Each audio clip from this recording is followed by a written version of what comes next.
Hello viewers, ঢাকাই সিনেমায় আবারও বড় খবর।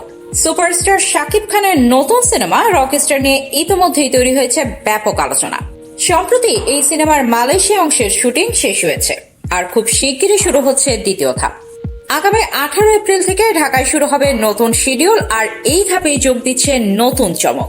মিস ইউনিভার্স বাংলাদেশ খ্যাত তানজিয়া জামান মিথিলা এই সিনেমার মাধ্যমে প্রথমবারের মতো কাজ করছেন শাকিব খানের সঙ্গে। তিনি আরো জানান, থাইল্যান্ডের ব্যাংককে একটি অনুষ্ঠানে থাকাকালীনই এই সিনেমার প্রস্তাব পান। দেশে ফিরে গল্প শোনার পর দেরি না করে যুক্ত হয়ে যান এই প্রজেক্টে। তিনি আরো জানান, হ্যাঁ, বাংলাদেশে এটা আমার ফার্স্ট মুভি, রকস্টার মুভির নায়িকা আমি। এবং সাকিব খান, সাকিব ভাইয়া তো আসলে মেগা স্টার, তো আমি ওনার সাথে ফার্স্ট মুভি করতে পারছি বাংলাদেশে, এটা আমার জন্য অবশ্যই একটা বড় নিউজ। এবং আমার কাছে মনে হয় this is a very good start for me. মিথিলার বিশ্বাস, দেশের শীর্ষ তারকা শাকিব খানের সঙ্গে কাজ করা তার ক্যারিয়ারে নতুন একটি মাত্রা যোগ করবে। এখন প্রশ্ন হলো, এই নতুন জুটিকে পর্দায় সত্যি ঝড় তুলতে পারবে? আপনার মতামত কি?